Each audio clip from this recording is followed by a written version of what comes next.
나는 새로운 피조물입니다. 나는 하나님의 생명을 가지고 있습니다. 나는 하나님의 본성을 가지고 있습니다. 아멘.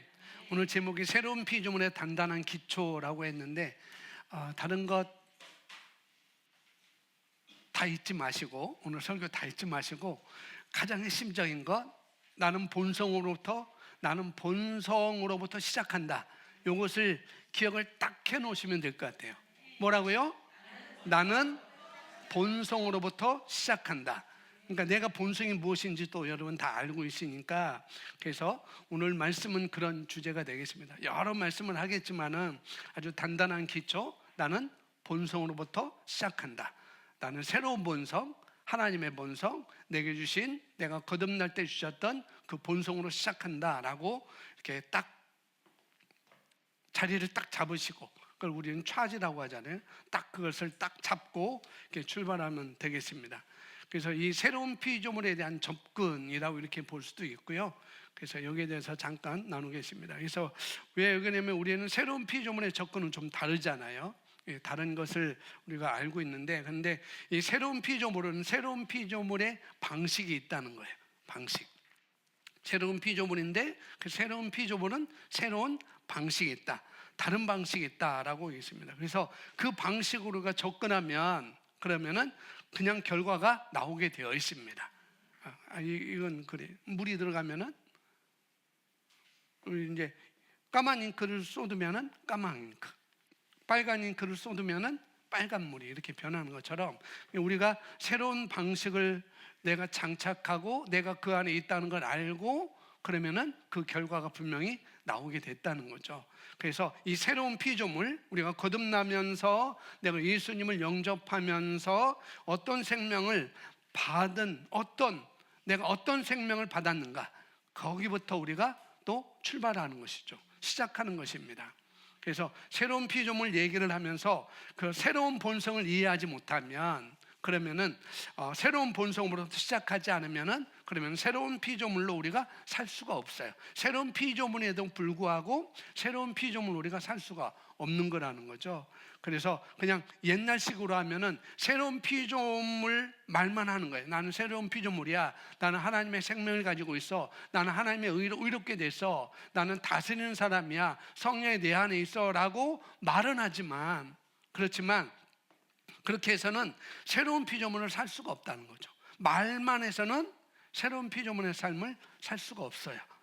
그래서 여러분 다 아는 말씀이겠지만 더욱 우리가 또 새롭게 견고하게 하는, 오늘 말씀의 실제도 기쁨으로 흔들리지 말고, 그렇게 제목이 다 생각이 안 나는데 했음에도 불구하고 생각이 잘 안 나요. 정확하게 장착이 안 됐다는 거죠. 그래서 이 새로운 피조물을 새롭게 하고 견고히 하는 그런 시간을 여러분 갖도록 하면 좋겠습니다. 자, 일단 우리 삶은 영적이라는 것부터 우리가 알아야 돼요. 우리 삶은 뭐라고요? 영적이라는 거예요. 영적. 그래서 삶은 영적인 것입니다. 그래서 성경에서 히브리서 11장 3절에서 우리가 볼 수가 있는데, 왜 삶은 영적이다라고 말하는지 오늘 성경을 통해서 우리가 찾아볼 수 있습니다. 히브리서 11장 3절 같이 있습니다. 믿음을 통해 우리는 세상들이 하나님의 말씀으로 지어진 줄을 깨닫나니 그런즉 보이는 것들은 나타나 보이는 것들로 만들어지지 아니하니. 그런즉 보이는 것들은, 저와 여러분의 눈에 보이는 것들은 나타나 보이는 것들로 만들어지지 아니했다라고 말씀을 하고 있어요.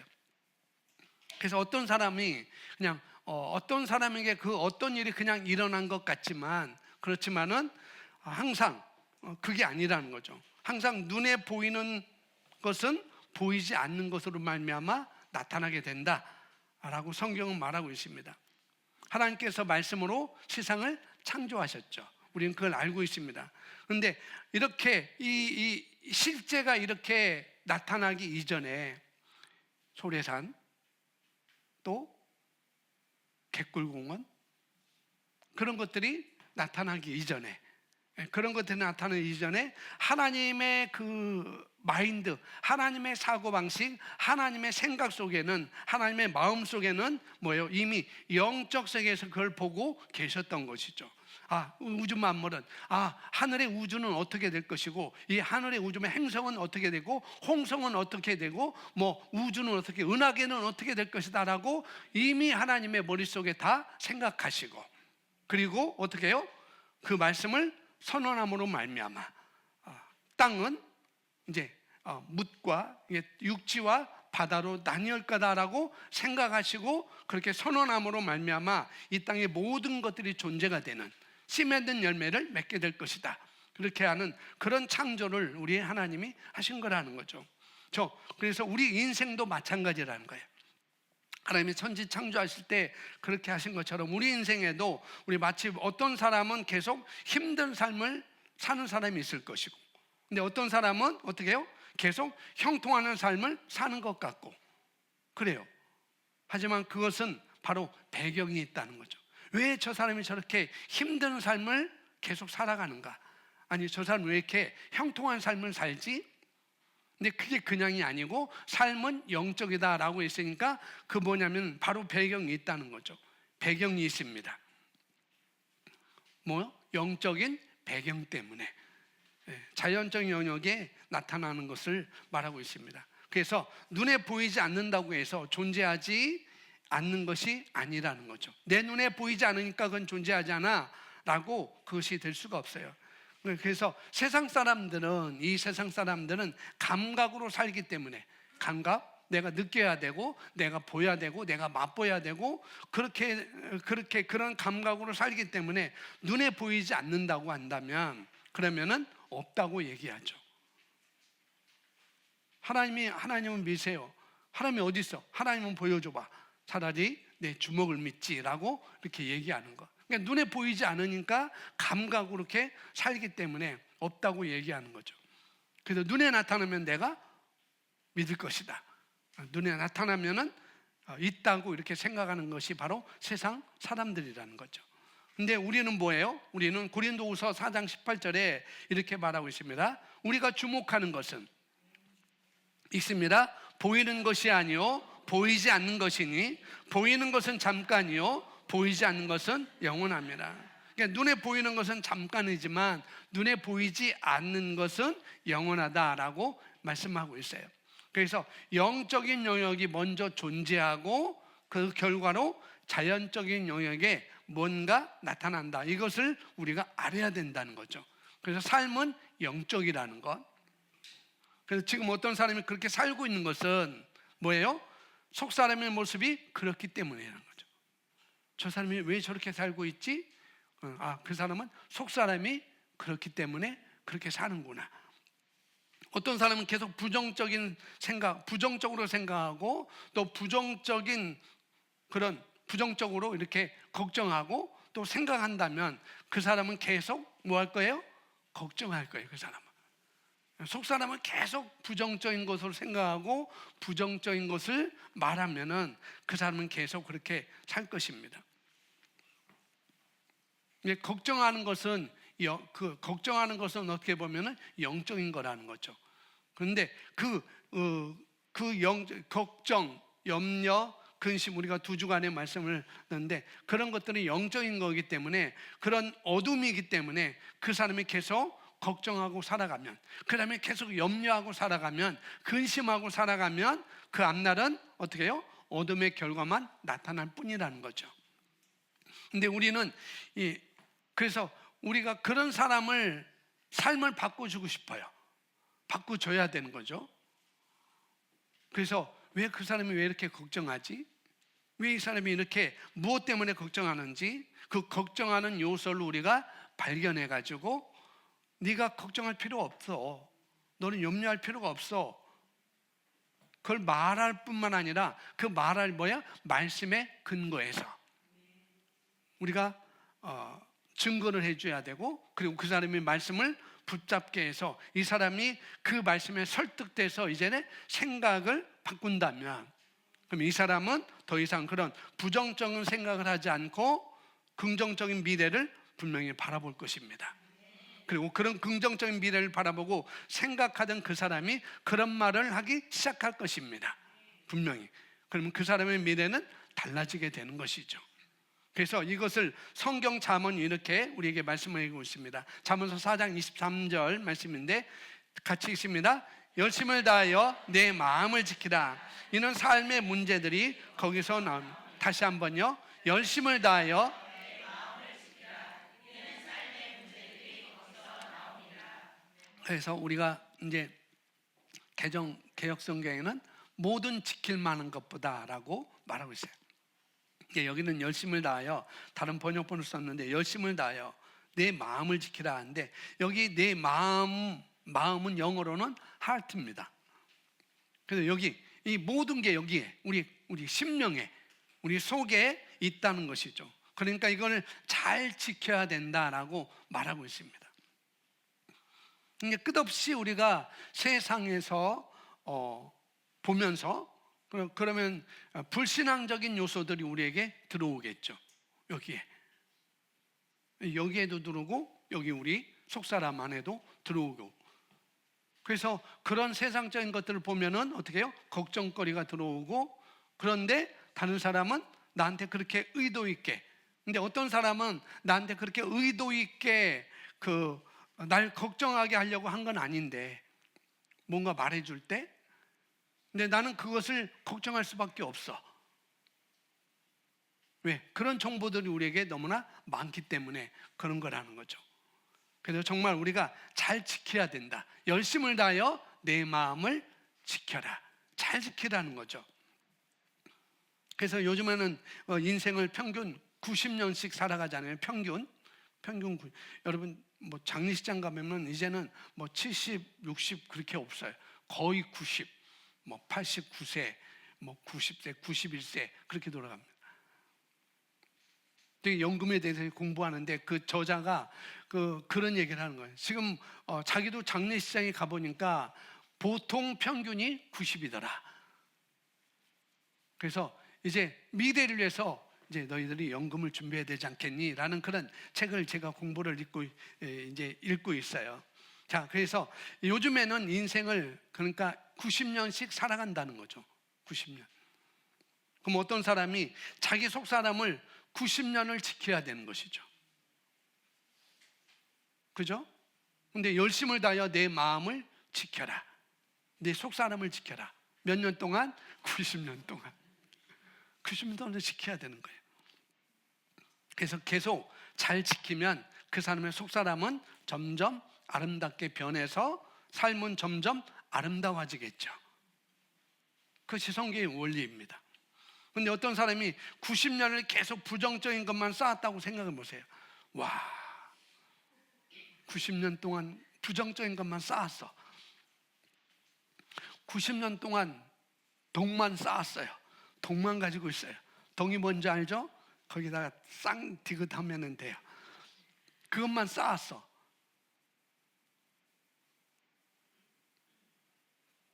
상상할 수도 없죠. 90년 동안 부정적인 것만 쌓았다고 생각하면 그 사람의 인생은 어떻게 될지 너무나 확실한 거예요. 그래서 우리가 이 속사람을 얼마나 잘 지켜야 되는지 여기 모든 것이 다 있다라고 말하고 있어요. 열심을 다하여 내 마음을 지키라. 이는 삶의 문제들이 거기서 나온다. 삶의 나의 모든 문제가 거기서 다 나온다라고 이렇게 말하고 있는 거죠. 그래서 이제 사람을 변화시키고 어떻게 하면 저 사람을 더 전진하게 할까?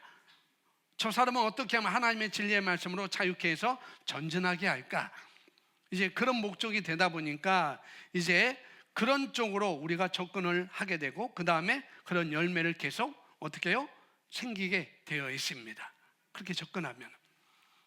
그래서 이 삶은 사람이 한 번 맡기면은, 그래서 그런 삶이 사람이 한 번 맡기면 그 사람은 뒤로 물러가지 않습니다. 그 삶에서 딱 바뀌면 계속 그런 삶으로 가게 되는 것이죠. 그러니까 이 사람이 만약 맨날 염려, 근심, 걱정하는 그런 수준에 살다가 주님이 나를 돌보신다고 그랬지, 나는 예수님이 나의 공급자가, 하나님이 나의 공급자시지, 여호와는 나의 목자시지, 예수님은 나의 선한 목자라고 했었지, 그분은 나를 떠나지 않고 나를 버리지 않는다고 말씀하셨지, 그분은 나를 승리자로 만드셨지.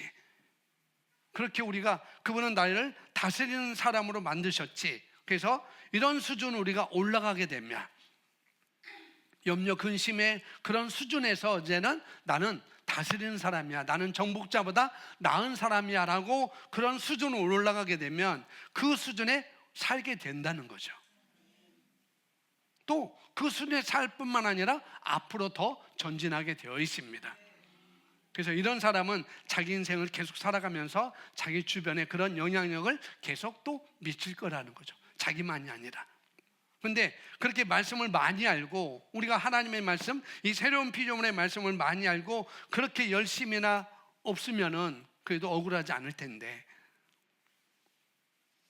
너 고백 기도해야지, 방언 기도해야 되지, 말씀의 실제해야지, LTG 해야 되지, 이런 걸 다 하면서 제대로 된다면 우리가 억울하지 않을 텐데, 그렇게 열심인데 결과가 별로 없어요. 그렇게 열심인데 뭐 기존교회라면 새벽마다 잠도 못 자고 기도하러 나가야 되고, 그런 것.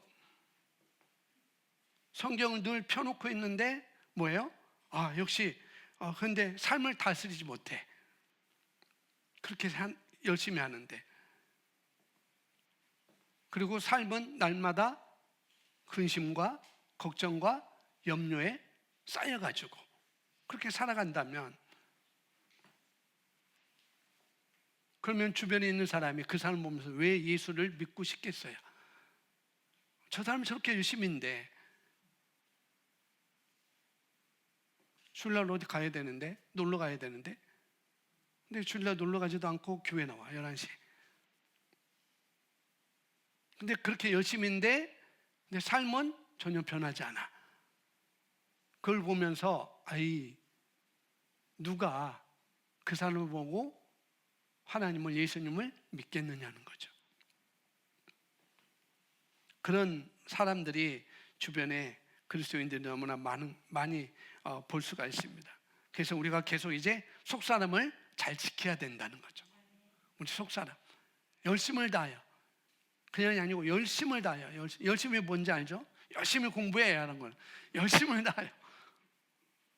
다하여 내 마음을 지켜라. 내 속사람, 내 속사람을 잘 지켜야 된다.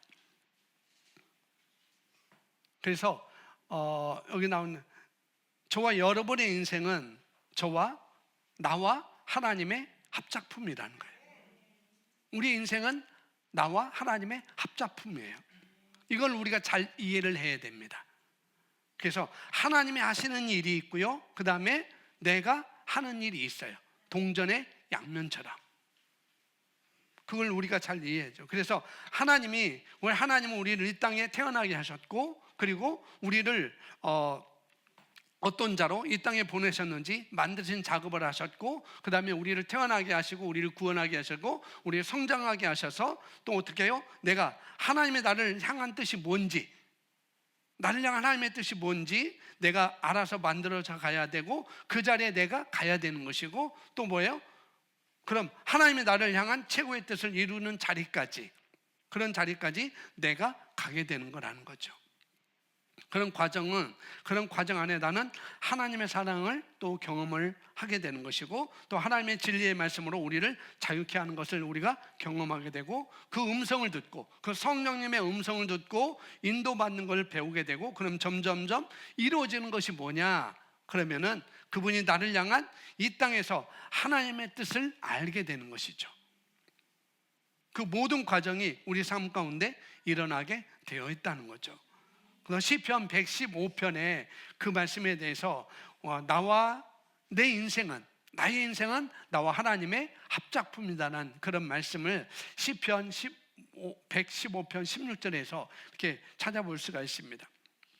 그래서 짧은 구절인데요, 아주 중요한 말씀입니다. 같이 읽어보겠습니다.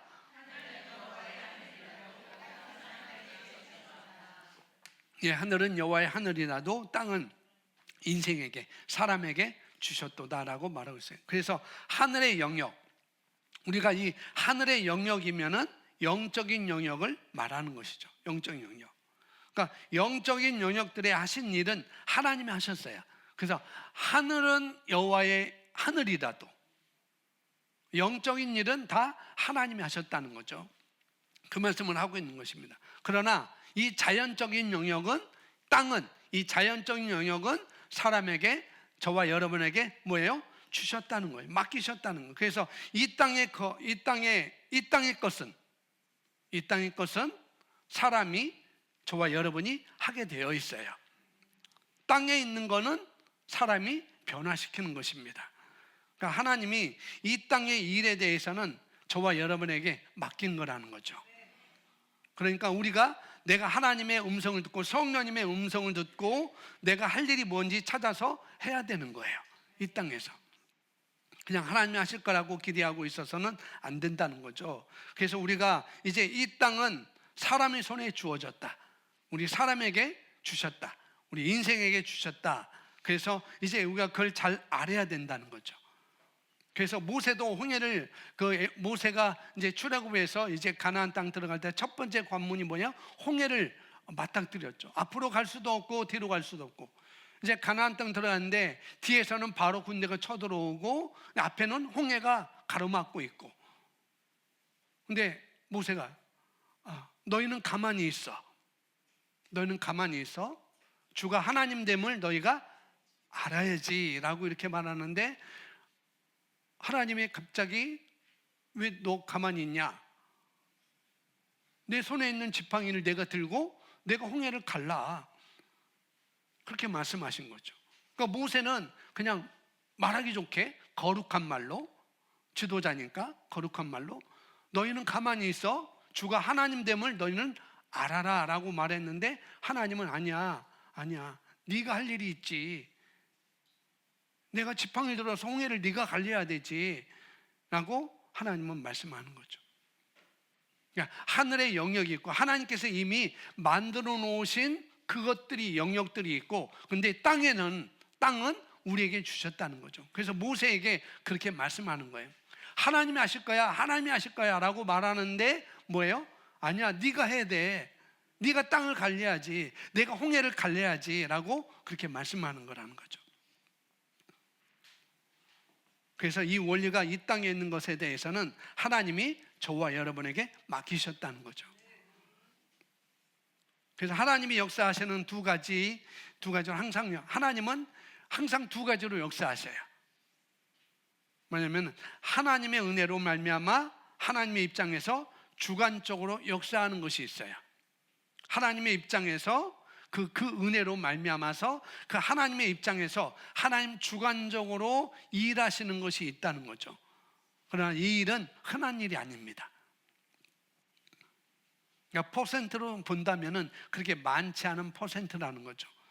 그리고 또 한 가지는 우리의 역량을 증가시킴으로 말미암아서 뭐예요? 우리 역량대로 움직이는 거예요. 하나님이 주관적으로 하시는 것이 있고, 또 우리의 역량을 증가시켜서 우리를 성장시켜서 우리 믿음을 증가시켜서 우리로 하게 하는 그 일이 있다는 거죠. 그래서 하나님은 이 두 가지 일로 역사하세요. 그런데 첫 번째, 하나님의 은혜로 하나님의 그런 그 입장에서 주관적으로 하는 그 일들은 그렇게 많지가 않다는 거죠. 대부분 내가 역량을 증가시킴으로 말미암아서 어떻게 해요? 그 역량대로 움직이게 하셨습니다. 그러니까 예를 들면 말씀을 우리가 깨달았기 때문에, 그래서 말씀대로 내가 걸어나왔다 하면은 그거는 역량이 증가된 거죠. 내가 말씀을 깨달았어요. 그리고 그 말씀대로 내가 걸어나왔다 하면은 그것은 내 믿음의 역량이 증가된 거라는 거죠. 그러니까 하나님의 본래 방식은 이런 거라는 겁니다. 아멘. 그래서 우리가 믿음으로 사는 것, 그 믿음으로 살아서 우리가 하나님이 우리에게 주신 것들을 우리가 실제하는 것이, 이것이 바로 정로입니다. 아멘. 옆에 있는 분들 두들겨 주세요. 기특합니다. 사랑합니다. 탁월하십니다. 본성으로 시작합니다. 속사람을 잘 지키세요. 아멘. 이게 하나님의 본래 방식이라는 거죠. 자, 우리가 믿음으로 사는 것, 그리고 그 믿음으로 살아서 하나님이 우리에게 주신 것들을 우리가 실제하는 것이 이게 정로입니다. 그러나 항상 실제화하는 것은 모두 정로로만 살면서 또 모든 일 해결할 수 있는 것은 아니라는 거죠. 하나님께서 때로는 주관적으로 하시는 일을 간혹 있으시다는 거예요. 간혹 가다가. 그래서 이 새로운 피조물로 접근한다. 이 새로운 피조물의 단단한 기초가 뭐다라고 하는 건 뭐냐면은 새로운 피조물인 것을 내가 먼저 인식하는 거야. 나는 새로운 피조물이야. 말로만 아니라 어떻게 해요? 이 속사람 안에서 그렇게 인식하는 것입니다. 나는 새로운 피조물이야 라고 인식하고 그 다음에 새로운 본성을 따라 우리가 성장하는 것입니다. 그러니까 새로운 본성이라는 것을 우리가 잊으면 안 돼요. 나는 새로운 본성을 가지고 있지. 나는 옛 본성이 아니라 나는 새로운 본성을 가지고 있어. 거기부터 우리가 모든 것이 시작되는 거라는 거죠. 그래서 고린도후서 5장 17절 아주 중요한 이 새로운 피조물에 대한 아주 중요한 말씀인데 5장 17절 같이 있습니다. 그러므로 누구든지 그리스도 안에 있으면 새로운 피조물이라. 옛 것들은 지나갔으니 보라 모든 것이 새롭게 되었도다. 그러니까 모든 것이 새롭게 되었다고 말합니다. 그리고 이 새로운 피조물이 가장 다른 것은 영생이란 그런 영생이라는 생명을 우리가 받은 것이죠. 그 영생이라는 생명, 이걸 우리가 다른 말로 조의 생명이라고 합니다. 조의 생명. 바로 우리를, 자, 뒤에 그림 보여주세요. 자, 우리가 원래 까만 사람이었는데 아담이 죄로 인하여서 우리가 사단의 왕노로 타는 그런 종로로 타는 그런 까만 죄가 있는 죄인의 그런 삶으로 옛 본성, 옛 사람으로 우리가 있었는데 어떻게 해요? 이제 우리에게 새로운 생명, 노랑이 하나님의 생명을 우리가 받은 것이죠. 노란 사람으로 만든 그 생명의 본질, 이 본질은 하나님을 하나님답게 하는 생명을 말하는 것이죠. 그걸 조의 생명이라고 합니다. 하나님의 생명. 그러니까 하나님의 생명을 저와 여러분이 받은 거예요. 아멘. 까만 사람에서 노란 사람으로 우리가 바뀐 것입니다. 그래서 하나님의 생명이 저와 여러분 안에 들어왔습니다. 옆 사람에게 축복해 주세요. 하나님의 생명이 당신 안에 들어왔습니다. 하나님의 생명이 당신 안에 들어왔습니다. 네, 그러면 그 하나님의 생명이 내 안에 들어왔으면 어떻게 해요? 이 생명을 우리가 인식하는 겁니다. 인식하는 거. 그리고 이 생명을 인식하고 이 생명대로 우리가 살아갈 때, 기능할 때 우리는 다스리는 삶을 살 수가 있어요. 하나님의 본래 계획이 우리를 다스리게 만드셨잖아요, 인간을. 하나님의 본래 오리지널 플랜, 그것은 우리가 세가족반 첫 장에 나오는 것. 창세기 1장 27절에 하나님은 아담에게 모든 걸 다스리게 하셨어요. 모든 것을. 그런데 아담이 범죄함으로 말미암아 어떻게 해요? 그것을 놓쳐버린 것이죠. 사실 아담은 원래 영적인 영역에 눈이 떠져 있었어요. 영적인 영역에 눈이 밝았습니다. 그런데 그래서 영적인 영역에 눈이 밝아지니까 하나님과 교통하는 것, 하나님과 친밀한 관계 속에서 살아가게 된 것이죠. 그런데 딱 아담이 범죄하고 나서 이걸 먹는 날에는 정령 죽으리라 라고 하셨는데, 그렇게 말씀하셨는데 먹고 가서 뭔가 확 변해버렸습니다. 다른 쪽의 눈을 뜨게 된 것이죠. 원래 영적인 영역에 눈이 떠져 있었는데 그걸 먹는 순간 이제 자연적인 영역에 눈을 뜨게 된 거라는 거죠. 그러니까 감각적인 쪽에 눈을 뜨게 된 거죠. 물리적인 것에 눈을 뜨게 된 것이죠. 그래서 우리가 거꾸로 감각에서만 살았던 사람이에요. 우리가 까만 사람, 감각에만 살았던 사람인데, 근데 우리가 예수님 믿고 나서 어떻게 해요? 예수님 영접하고 눈을 떴는데 이제는 영적인 눈을 뜨게 된 것입니다. 노란 사람으로. 아, 나는 새로운 피조물이구나. 나는 하나님의 생명을 가진 사람이구나. 나는 하나님의 생명을 가지고 이 땅에서 다스리며 살 수 있는 사람이구나. 그 문제를, 그 염려를, 그 걱심을, 근심을, 걱정을 이렇게 눈을 뜨게 된 거라는 거죠. 마치 아담이 자기 세계에서 그런 다른 눈이 완전히 그 영역이 달라졌듯이 이제 우리도 어떻게 해요? 우리는 새로운 영역으로 들어오게 된 것입니다. 까만 영역에서 이제는 노란 영역으로 우리가 들어오게 된 거라는 거죠. 그래서 우리가 하나님에 대해서 눈을 떴고 그 다음에 영적인 것에 대해서 눈을 떴고 이제는 우리는 그렇게 접근하는데 우리가 새로운 피조물이 됐다. 그러면 영생하는 생명의 본성이 뭐냐? 거기부터 항상 기준이 있어야 된다는 거죠. 그 생명은 뭐냐? 그 본성은 뭐냐? 거기부터 우리가 시작을 해야 됩니다. 애초부터 하나님의 오리지널 플랜은 뭐예요? 사람에게 땅을 주시고 다스리게 하셨다는 것. 그것이 영생이라는 생명이고 그 영생이라는 생명은 우리가 다시 다스리고 살 수 있는 그런 모든 권세와 능력을 갖게 하신 것입니다. 이것이 우리에게 주어진 거라는 거죠. 자, 로마서 5장 17절 말씀 보시겠습니다.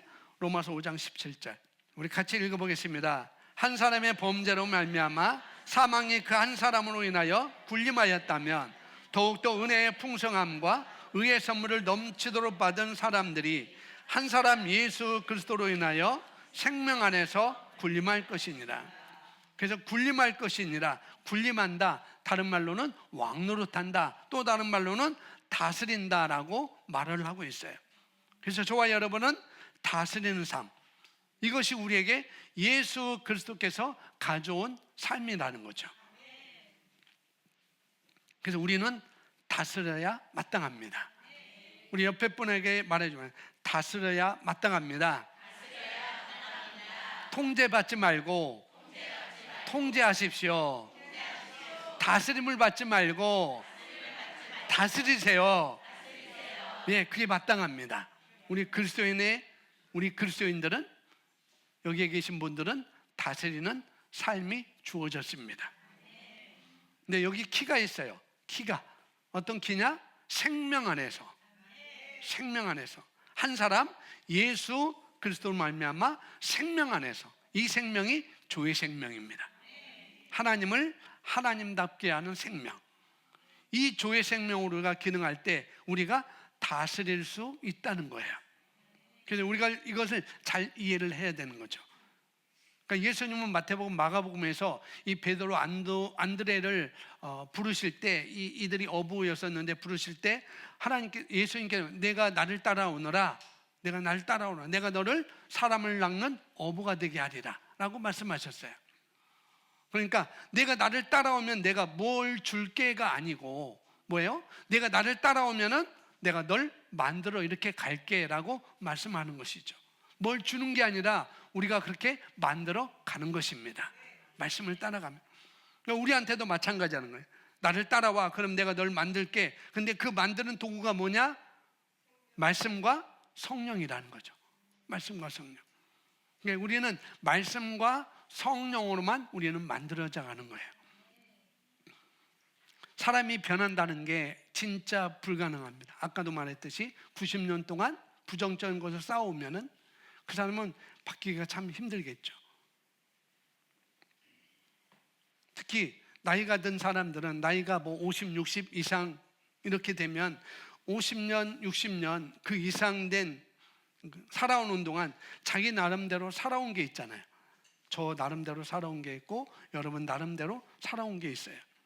수십 년 동안 예수님을 안 믿을 그것만, 말씀을 안 믿을 그것들만 모으고 사람들이 많이 있다는 거죠. 60년 동안, 70년 동안.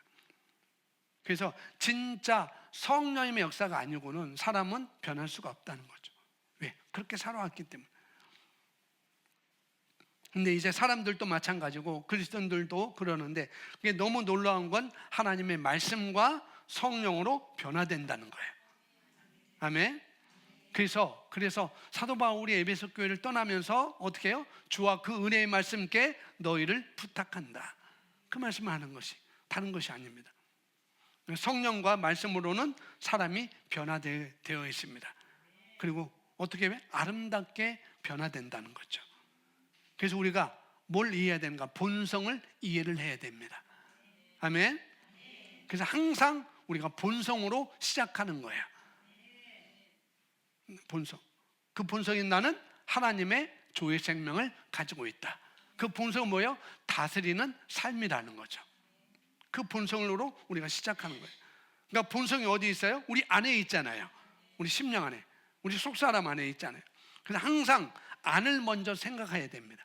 어디를 생각해야 돼요? 안을. 밖을 생각하는 게 아니라 안을 먼저 생각해야 돼요. 늘 하는 말이에요. 인사이드 아웃이라고 우리가 말하잖아요. 그래서 먼저 밖을 다루면은 이게 어느 정도 될 것 같지만은 도로하면 뭐야? 타불이 된 거예요. 다람쥐 쳇바퀴 도는 그 삶을 살 수밖에 없는 거라는 거죠. 그래서 항상 안을 먼저 생각해야 됩니다. 내가 무엇을 가지고 있지? 내가 무엇을 가지고 있지? 그래서 항상 안에 있는 걸 먼저 본성으로 생각해서 밖으로 나와야 돼요. 그러니까 뭔가 밖을 다루려고 하면 안 돼요. 항상 인사이드 아웃입니다.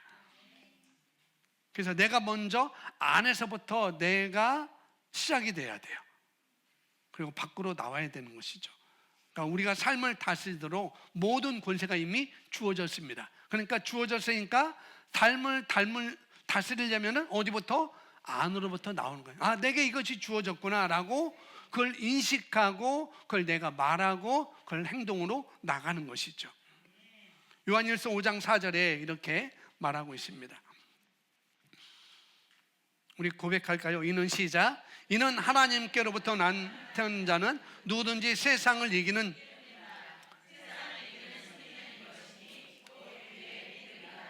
다시 한번. 이는 하나님께로부터 태어난 자는 누구든지 세상을 이기기 때문이라. 세상을 이기는 승리는 이것이니 곧 우리의 믿음이다. 말씀 보세요. 이는 하나님께로부터 난 자는 그러니까 쉽게 말하면 아무리 어린아이라도 그 아이가 하나님께로부터 난 자라면 그 아이는 세상을 이기는 자리에 있다는 거예요. 너무나 감사하죠. 우리 아이들도 그 자리가 세상을 이기는 자리에 있다는 것.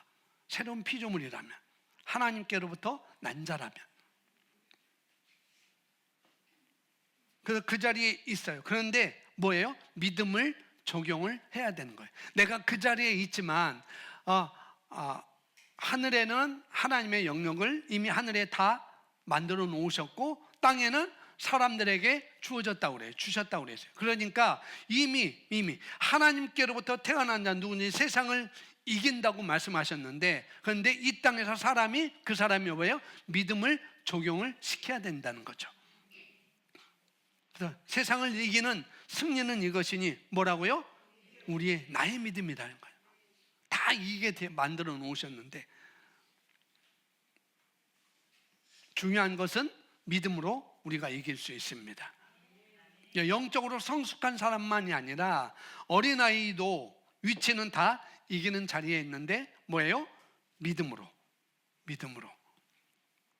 다른 말로 얘기하면 믿음을 적용하지 않으면, 내가 믿음을 적용하자면 하나님이 이거 다 이겨놓은 싸움이라 하더라도, 다 하나님께서 이겨놓으셨어요. 그 싸움이라 하더라도 우리가 놓칠 수 있다는 거죠. 내 믿음을 적용하지 않으면.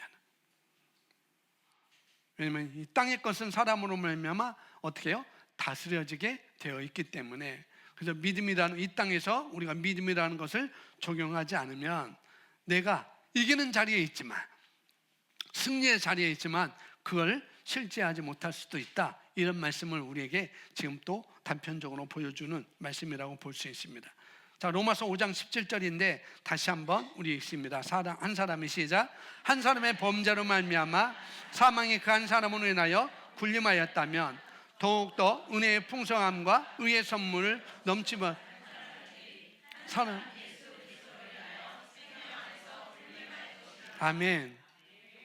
뭐 여기는 그게 안 했는데 여러분 그 주보를 보면은 로마서 5장 17절 쭉 써놓고 제가 파란 글씨 굵은 시로 뭘 했어요?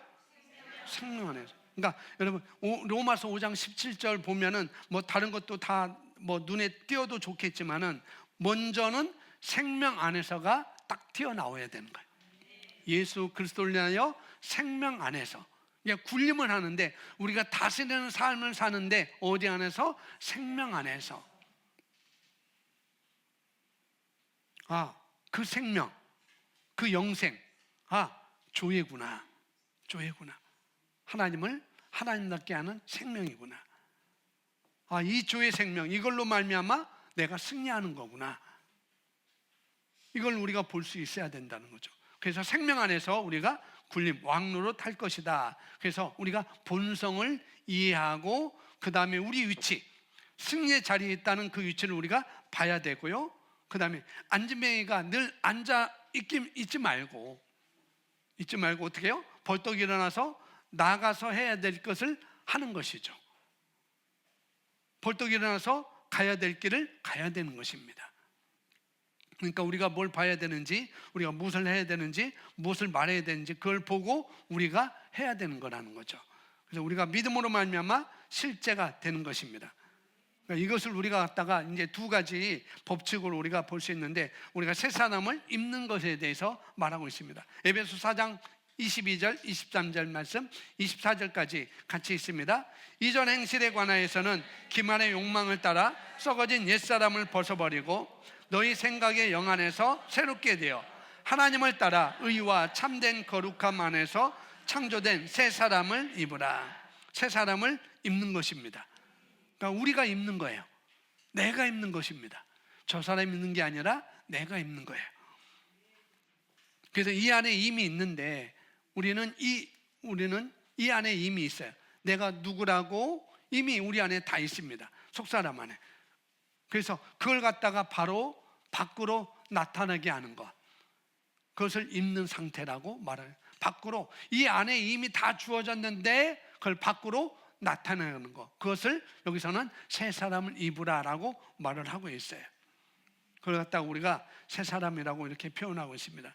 그걸 갖다가 야고보서에서는 말씀을 행한다라고 이렇게 표현했습니다. 말씀을 행한다.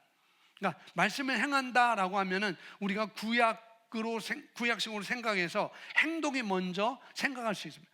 말씀을 행한다라고 하면은 구약식으로는 행동이 먼저 우리가 생각이 떠오를 수 있습니다.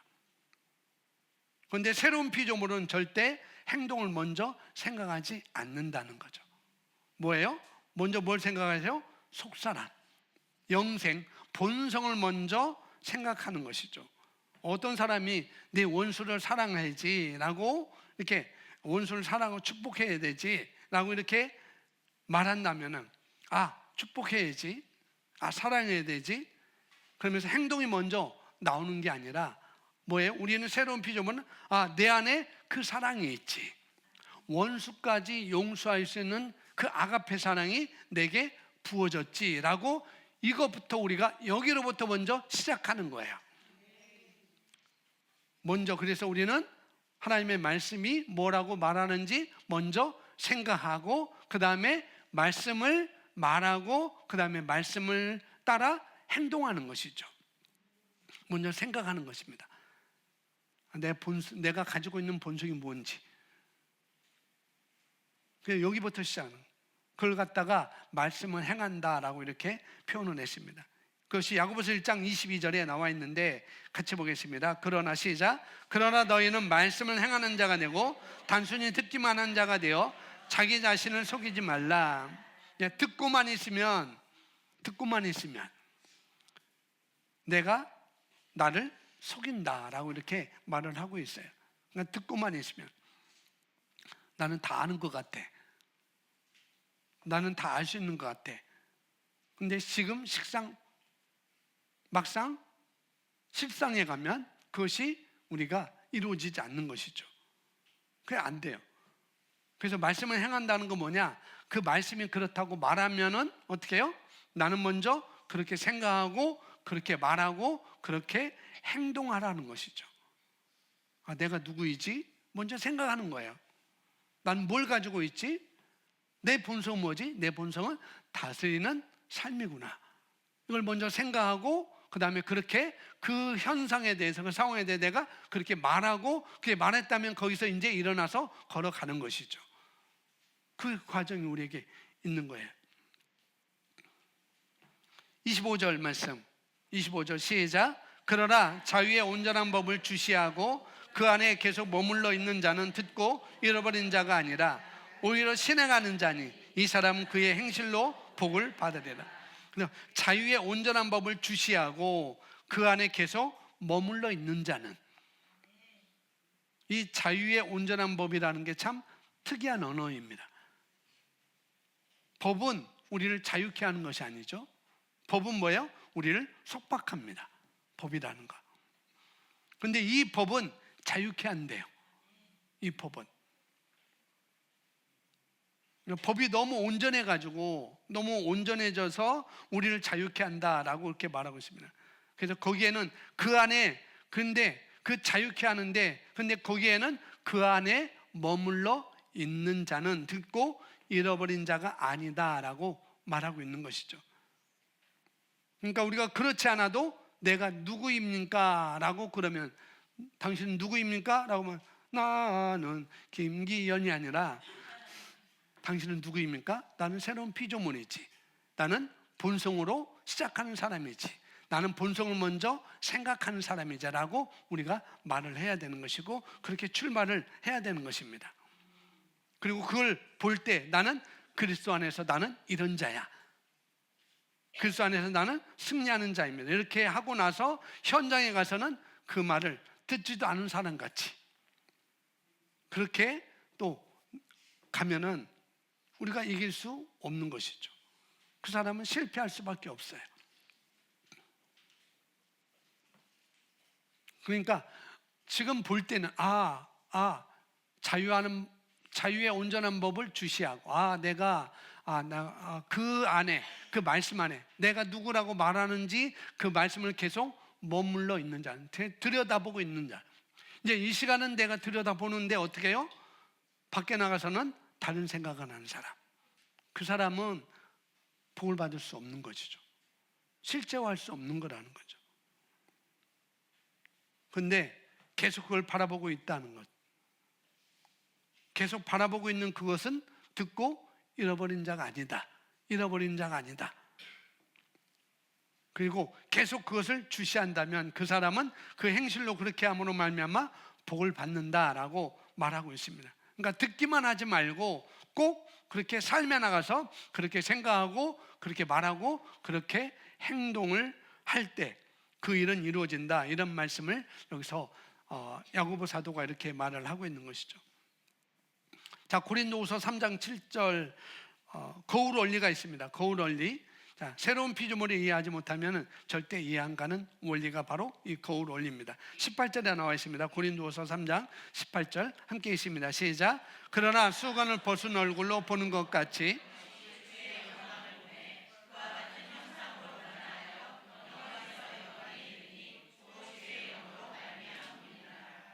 네.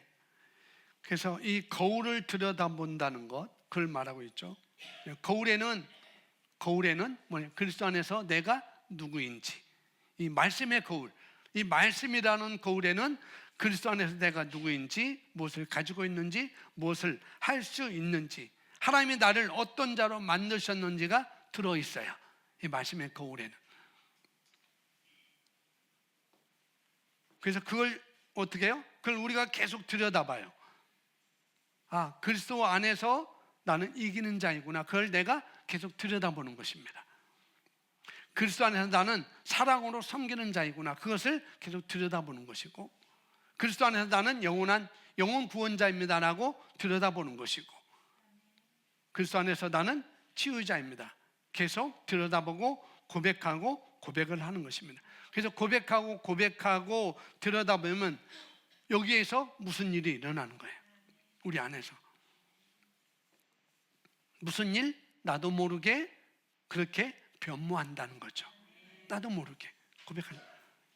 그래서 예를 들어 치유의 문제를 가지고 있어요. 그럼 내 몸을 치유받아야 되는데, 내 몸이 치유를 받아야 되는데 난 아파. 그리고 막 기도하고 어떻게 해요? 막 날려고 해도 안 나아졌어. 그러면은 제가 어떻게 해요?